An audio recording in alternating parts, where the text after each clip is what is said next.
I can't tell if my face is shiny or if it's my highlighter. So right after VidCon, I tweeted out that I would be making a video explaining why I won't be attending VidCon and kind of elaborating on my VidCon experience. So that is what this is. I've had a couple of weeks to reflect and get my thoughts together and organize them, and I think that I'm finally ready to film this video, so here we go. Before we even start that though, I can anticipate that I will be receiving comments for my new tattoos. So yes, I got this done at SuperCon by my most favorite artist in the world who I followed for many years. You should go follow her on Instagram because she's amazing, Erin O'Day. Link will be down below. This was my first VidCon that I had ever attended. I think it was the 7th year. So I figured, hey, 7 years, they must really know what they're doing. It's probably super organized.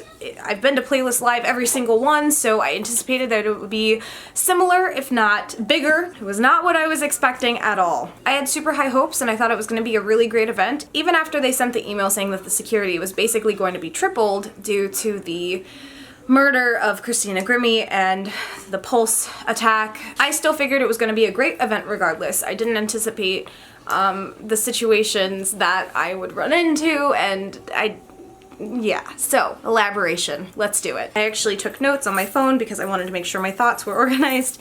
So let's jump into that. Okay, so the first frustration that I experienced with VidCon was the disorganization of everything. I figured that an event that's been put on for 7 years would be super organized. It wasn't. I feel like there were a ton of volunteers who didn't know what was happening. There was a ton of security who didn't know what was happening. It just felt so thrown together. I spoke with a couple different people about booth placement. That was weird. They had a couple of like the big YouTube networks like in the expo hall. However, I felt like common sense would suggest that you should put the Maker Studio and full screen and broadband, those should be upstairs on the creator floor for the creators who bought creator tickets to engage. It just sort of felt weird that they had the networks on the same floor as everyone. Everything was just kind of thrown together. There was no distinct separation from the creator floor and the expo hall. Yes, they were on different levels, but the things that I would assume would be more pertinent for creators were mixed in with everything else on the expo hall that was just for the community attendees. So I personally found it difficult to navigate the expo hall, and I also felt like I should have just bought a community ticket because there was really nothing for me on the creator floor other than the panels and a couple of booths that really made no sense to me. The lounges that they had, which I believe were Patreon and FameBit, whereas I use both Patreon and FameBit and I love those websites equally, don't you feel like maybe it would have been better to have like lounges that were gonna actually supply information? For me, it was just really loud music and there was really nothing else to progress me as a creator except for sitting in those lounges. There was no information, like there was some freebies, but like I would have personally liked to sit down with someone from Patreon and say, hey, this is my Patreon page. It's not doing as well as I'd like it to. How can we figure this out? Like how can I make it better? And that wasn't really an option, so that bothered me. And on the topic of separation, everything and everyone was so separated. Like when I go to Playlist Live, granted I do have a special guest ticket at Playlist Live because of all of the things that I do with Community Unite, but I go to YouTube conventions because I want to see my friends, and yes, some of my friends are more predominantly known YouTube people, and I really only get to see them when I go to conventions because I don't live in the same state as most of them, and it's a nice time to see them and catch up and find out how they're doing, and I look forward to that. That's why I go, to meet new friends, but to also see my friends that I currently have. And the separation of the creator passes just made it super weird. I think I literally saw 2 of my invited guest friends over the weekend, and it was literally just a passerby. I saw my friend Corey in the hotel lobby, which just happened to work out because I was staying at the same hotel, and I saw my friend Mike in the hotel lobby. I'm sure you guys saw on social media though that I did see my friend Dashi, but that was a different circumstance because we actually planned to meet up. It was very difficult to run into anyone that I knew, so that was just kind of like a personal issue with that. Also, I had a huge issue with the volunteers. Not only were they super uninformed, but they were very rude with the way that they spoke to me. Okay, so I signed up for the mentorship program and I was super excited about it. I actually got the mentorship program and I was placed with Craig from Wheezy Waiter and I was placed with Natalie Tran from the community channel. Natalie Tran canceled a couple days before VidCon. In my head, I had planned to ask 2 different people the same question to get 2 perspectives on how I should be running my channels, so that was a little frustrating, but okay, fine. I was still excited to speak with Wheezy Waiter because he's someone that I've been watching for a very long time, so I figured I would still get some mentorship, right? I have to get a wristband to go up to the 4th floor because that's where all of the mentorship programs are taking place. So I walk up to one of the volunteers because I was early to my mentorship and I asked if I could speak to someone about possibly being placed with another mentor since Natalie had canceled and I would still love to meet with a second person if there was an opportunity. So the volunteer looked at me and said, "You would need to talk to someone at the registration desk."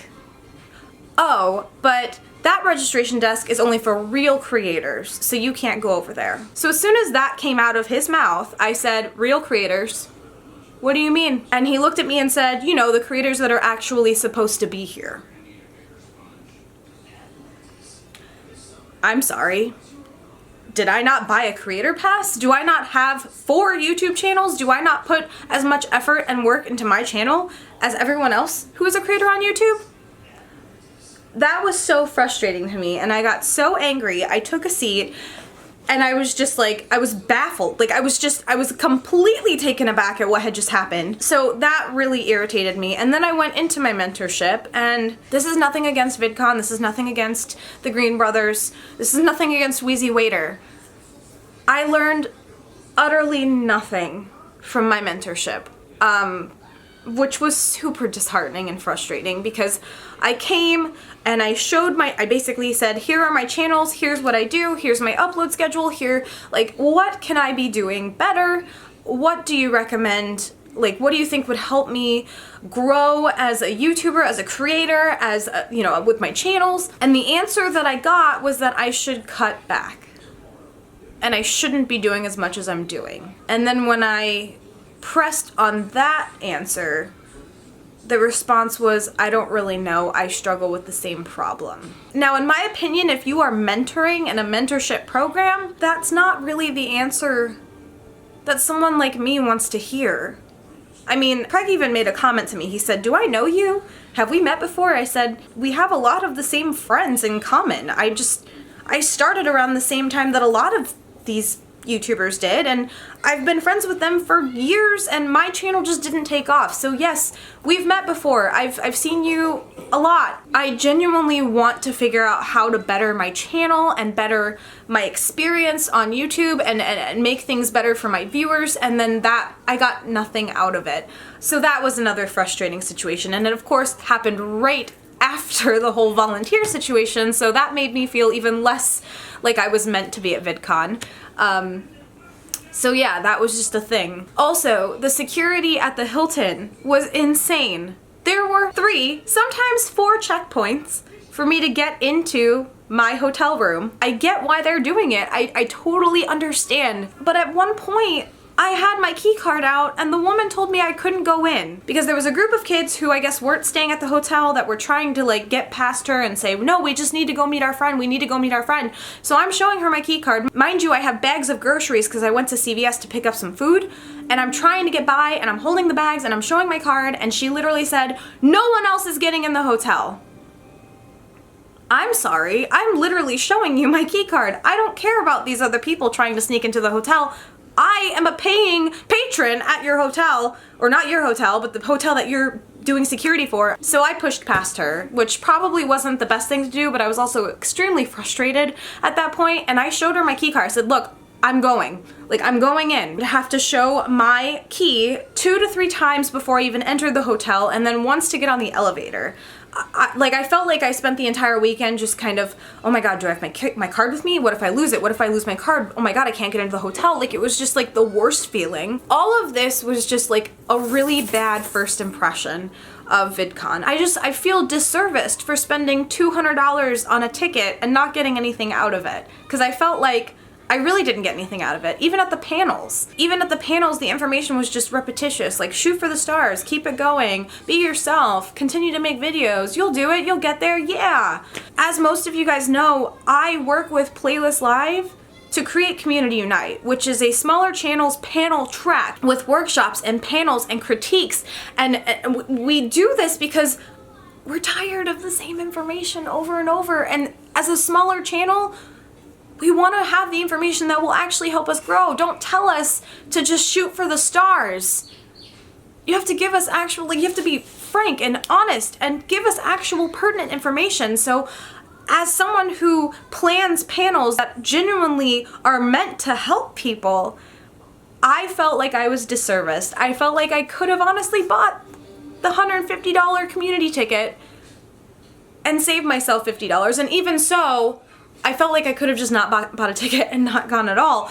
But you know what I mean. And you know, another thing that I noticed, which really isn't pertinent to myself, but there were signs posted everywhere that said no wrapped gifts. If you're bringing a gift for a YouTuber, you have to have it unwrapped. But literally in the schedule of events, there was a booktube meetup where it asked you to bring a wrapped book with like information written on it, like what it's about, like the category, without giving away what the book is.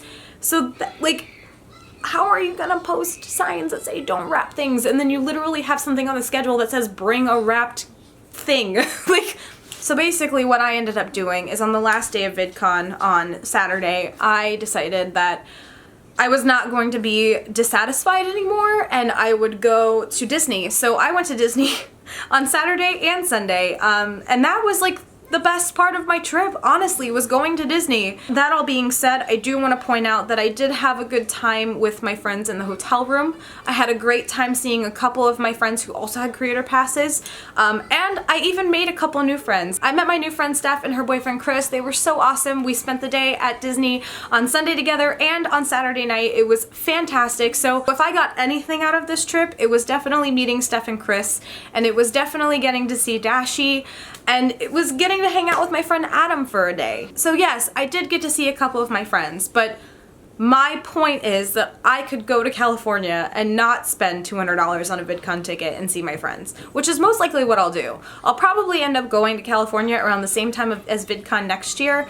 but I won't buy a ticket. I'll just go, I'll stay at a hotel or at a friend's house, and I'll just hang out with my friends outside of VidCon. For me, I can't justify spending money on an event like that again where I get nothing out of it. And this event really made me appreciate Playlist Live so much more, because I've been working with Playlist Live now for 3 years to plan Community Unite, and God, it takes a lot to plan a convention, it really does. And I do respect the fact that VidCon is so big and it takes a lot of people to make it work, and I get that. I have the utmost respect for what you do. I'm just saying, I don't think your event is for me. Your event is not for me, the mid-sized creator who's kind of in limbo. I'm not community, but I'm also not special guest material. It's just, the event is not for me. That was my biggest thing. I do have a suggestion that I feel might help with VidCon and might make it worth attending for someone like me. So you have 3 ticket tiers, right? You have the community, you have the creator, and you have the industry. That's all fine and dandy. However, I noticed that there were people who bought 2 tickets. They bought a creator and a community because they wanted access to the second floor because they figured YouTubers would be up there. That really didn't work for me. As a creator, if I'm expecting that I'll have access to a second floor that is completely geared towards me, the creator, I don't expect community people to be walking around and freaking out over people, and that's just not what I want from an event like that. And I have nothing wrong with the community at all. I get it. You're a huge part of why all of us make videos. That's completely fine. But as a creator who bought a creator ticket expecting creator stuff, and I was surrounded by a community upstairs, it's just not, it's not what I signed up for. So why not have a creator ticket that has a subscriber requirement? I get it's pretty 50-50 on how people are gonna feel about that. Either you love it or you hate it. Let's just say VidCon says, okay, there's a creator ticket available, $200, you have to have a minimum of 1,000 subscribers. I feel like that's completely doable. And if you don't have 1,000 subscribers, it gives you incentive to work hard, to want to get to that point so you can attend and learn to grow your channel. I just feel like if you have a creator ticket, it needs to be for people who are serious about YouTube, for people who really want to make their channel into something, who want to see their channel grow, who want to engage with their viewers, who want to learn things, who want to network and collaborate. Make a ticket that has a requirement. It's something that YouTube Space does. I think their requirement is 10,000 subscribers. I don't think 1,000 is unheard of. I would totally attend if Vidcon said, hey, here's a ticket, have a requirement, now it's serious business. I feel like in that situation, you'd be surrounded by a ton more people who actually have the same desires and goals. That's my 2 cents. Either way, at this point, I will not be attending Vidcon again. Like I said, if I go, it'll be just to fly out around that time so that I can catch up with some friends, but I will definitely not be attending the event. If for some strange reason in the future I get invited as a special guest, that's a different circumstance, but as far as it stands right now, I'm not going to spend money on a ticket that does nothing for me as a kind of limbo mid-sized creator. If you attended Vidcon and maybe it was your first time as well, please leave a comment down below and let me know what your first impression was. I'm very curious to see how other people who maybe were first timers kind of felt about it. Thanks for watching, guys. If this is the first video that you're seeing of mine, hi, I'm Kayleigh, and you should subscribe by hitting that red button right down below and we can become best friends forever. Links to my Twitter, Tumblr, Facebook, Instagram, and Patreon are in the box down below. I'll see you guys in a few days with another video. Peace out, Trouts.